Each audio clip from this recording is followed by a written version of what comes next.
Halo, Assalamualaikum warahmatullahi wabarakatuh. Jumpa lagi dengan saya, Freddy Sudaryanto, di channel YouTube-nya Freddy Sudaryanto Sport. Masih seputar kasus Jalan Cagak Subang. Pagi ini saya akan membawakan kasus Subang. Tapi seperti biasa, saya ucapkan banyak terima kasih kepada rekan sahabat yang sudah subscribe, menonton, juga komentar di channel YouTube saya. Tentunya saya berdoa semoga kebaikannya dibalas Allah Subhanahu wa Ta'ala dengan rezeki yang banyak, berlimpah dan barokah, dan berikan selalu kesehatan kepada keluarga semua. Amin ya robbal alamin. Kita support juga kepolisian Indonesia, semoga bisa cepat mengungkap kasus ini. Dan kita doakan juga almarhumah Ibu Tuti dan Amin dalam husnul khotimah. Amin ya robbal alamin. Sahabat rekan sekalian yang tetap setia mengawal kasus ini, walaupun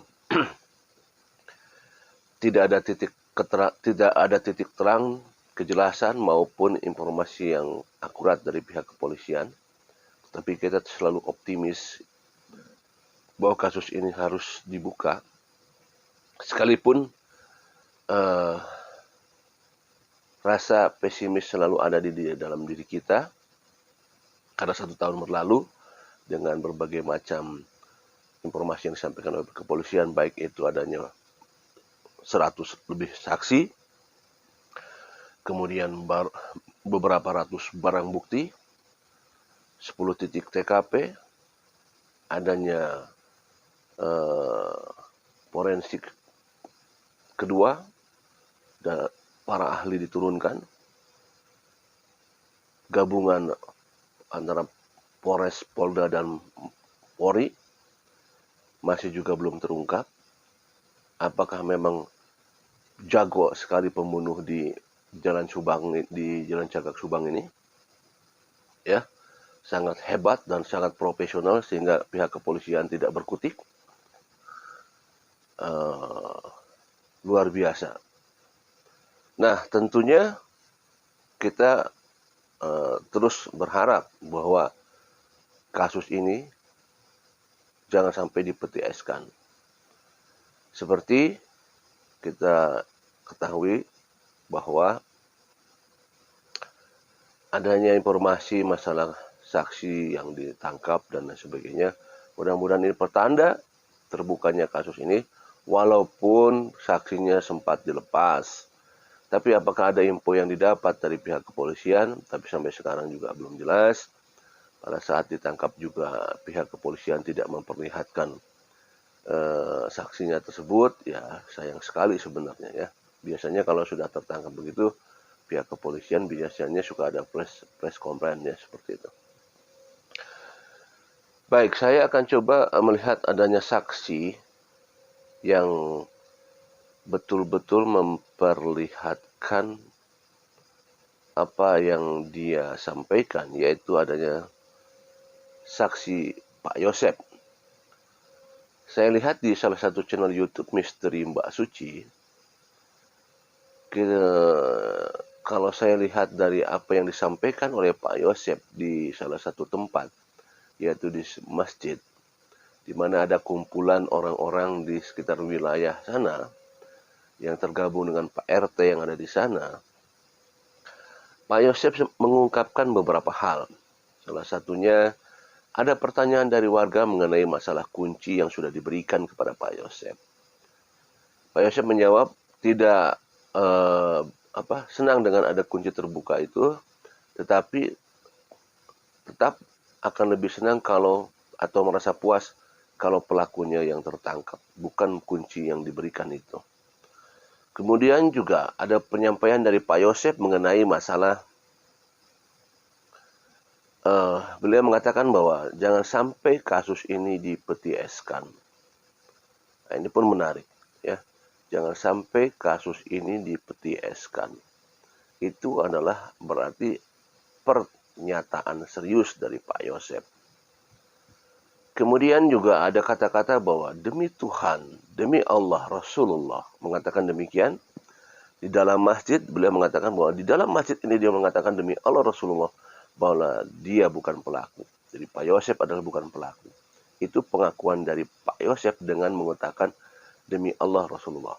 Kalau saya tahu, saya sebagai umat Islam, kalau seseorang sudah mengatakan demi Allah, apalagi membawa Rasulullah, demi Allah Rasulullah, apalagi di rumah Allah, ya nggak gampang itu loh, ya, untuk mengucapkan demi Allah Rasulullah di dalam sebuah rumah Allah dan disaksikan oleh beberapa jamaah, maka taruhannya adalah Allah. Kalau Allah sudah dipertaruhkan, kalau Rasulullah sudah dipertaruhkan, tidak main-main ini. Berarti Pak Yosef benar-benar bukan pelaku. Karena ini keyakinan. Dan ini yang memang yang saya harapkan.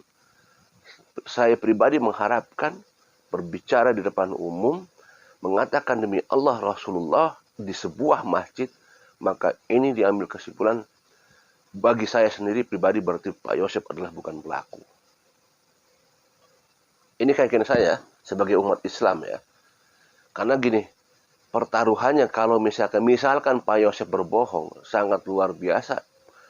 Kalau misalkan Pak Yosef sampai berbohong misalkan ya, dilakukan di masjid, rumah Allah, membawa nama Allah, membawa nama Rasulullah, taruhannya berat itu. Jadi saya yakin secara pribadi ya, berarti Pak Yosef bukan pelakunya. Walaupun tetap pihak kepolisian yang menentukan. Tetapi sebagai umat Islam saya mengatakan bahwa ini bukan pernyataan main-main. Apalagi beliau mengatakan bahwa 1 minggu dari sekarang kalau bohong ada sesuatu hal. Jangankan 1 minggu. Kalau untuk urusan Allah dibawa-bawa, jangan 1 minggu. Bisa jadi 1 hari, bisa aja masalah. Banyak kejadian orang yang mengatakan mengatasnamakan Allah dan adalah suatu kebohongan, maka azab itu akan turun langsung di bumi itu. Ya, kalau misalkan ini adalah pernyataan Pak Yosef, secara yakin memberikan informasi bahwa beliau adalah bukan pelaku. Alangkah sayangnya, kalau saya berpikir, alangkah sayangnya ini tidak dilakukan di awal-awal bulan pertama. Malah yang sangat disayangkan malah didampingi oleh pengacara. Adanya pengacara. Sangat disayangkan. Padahal sebenarnya Pak Yosef tidak perlu pengacara. Kalau apa yang barusan disampaikan saya lihat di channelnya Misteri Basuci, pengakuan demi Allah Rasulullah di dalam suatu masjid, kalau ini dilakukan di awal bulan pertama, ini sangat baik sebenarnya. Karena sebenarnya yang jadi permasalahan itu adalah pada saat Pak Yosef diberikan kuasa hukum, karena jadi pertanyaan buat masyarakat. Karena orang berpikiran bahwa adanya pendampingan hukum biasanya orang yang sudah jadi tersangka. Kebanyakan lazimnya seperti itu. Walaupun masih jadi saksi juga bisa. Tetapi kan masyarakat berpikiran, ya masyarakat awam, masyarakat kebanyakan maksudnya, berpikiran bahwa orang yang memakai kuasa hukum biasanya sudah jadi terdakwa, sudah jadi tersangka. Maka diadakanlah kuasa hukum. Nah, sayangnya sekali, kenapa di awal-awal Pak Yosef memakai kuasa hukum? Walaupun itu bukan keinginan Pak Yosef, katanya keinginan dari saudaranya Pak Yosef, yaitu Pak Mulyana. Gitu. Entah apa maksud Pak Mulyana memberikan kuasa hukum kepada Pak Yosef. Kita juga tidak tahu ya maksud dan tujuannya apa. Karena kalau tidak salah katanya dulu Pak Mulyana pernah bilang pernah sempat curiga juga ke Pak Yosef katanya gitu ya. Pernah ada di salah satu media ya. Tapi mudah-mudahan ya dengan adanya pengakuan dari Pak Yosef itu dengan mengatakan demi Allah Rasulullah, mudah-mudahan ini suatu pertanda bahwa Pak Yosef bukan pelakunya, berarti ada pelakunya lain. Pelakunya selain Pak Yosef, karena memang Pak Yosef bukan pelaku, masih saksi. Dan Pak Yosef mengatakan bahwa Pak Yosef berharap ditangkapnya pelakunya. Tidak pandang bulu siapapun dia, Pak Yosef berharap ditangkap pelakunya. Tidak pandang bulu. Nah, kata-kata tidak pandang bulu artinya kalau kita jabarkan tidak pandang bulu berarti siapapun pelakunya. Ya. Artinya mau dia orang luar, mau dia orang yang dikenal, mau orang yang tidak dikenal, maupun orang yang dikenal, mau orang jauh, mau orang dekat, maupun saudaranya siapapun, kalau perlu orang terdekat sekalipun, kalau kata-kata yang dijabarkan adalah kata tidak pandang bulu, Pak Yosef mengatakan, Pak Yosef ya harus ditangkap, tidak pandang bulu. Ini juga suatu clue sebenarnya kalau kita jabarkan ya. Ini suatu clue ini. Nah, mudah-mudahan juga sekali lagi bahwa kita menilik ke kasus Brigadir J, kasus sianida, ya, semua itu yang berperan adalah keluarga dekat. Dari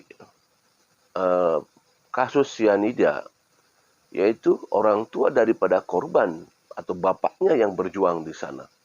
Sampai dia mati-matian, bapaknya ya berusaha untuk supaya terungkapnya kasus pembunuhan terhadap anaknya di kasus sianida itu, Jessica ya. Itu sampai menyewa detektif swasta dulu. Saking seriusnya dari orang tuanya. Ya. Kasus kasus Brigadir J sama.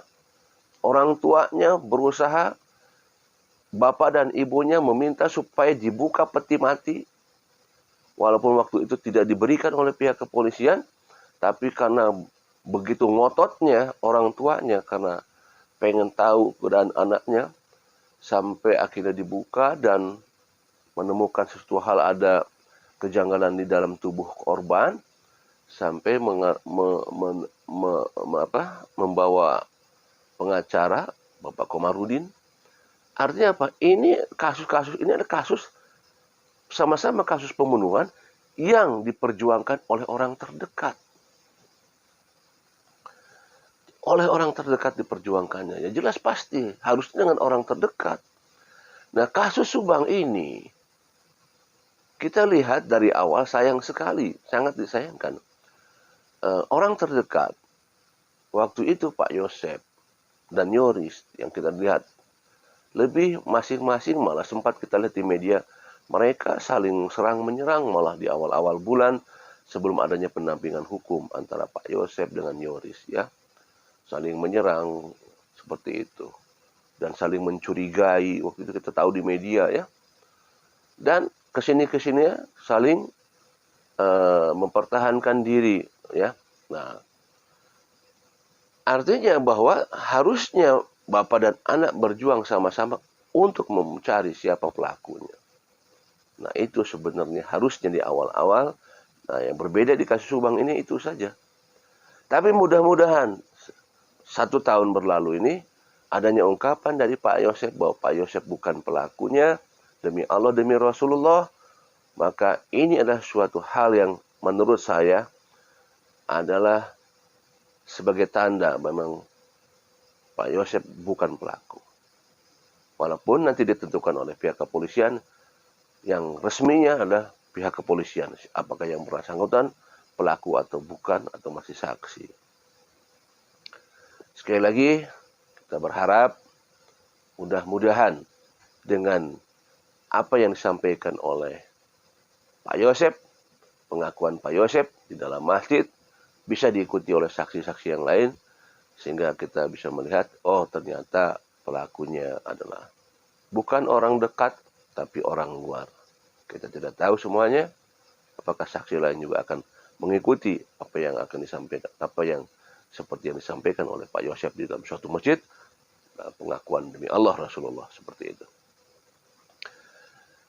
Baik, inilah cuplikan videonya Pak Yosef, pengakuan Pak Yosef di dalam suatu masjid di channel YouTube-nya Misteri Mbak Suci.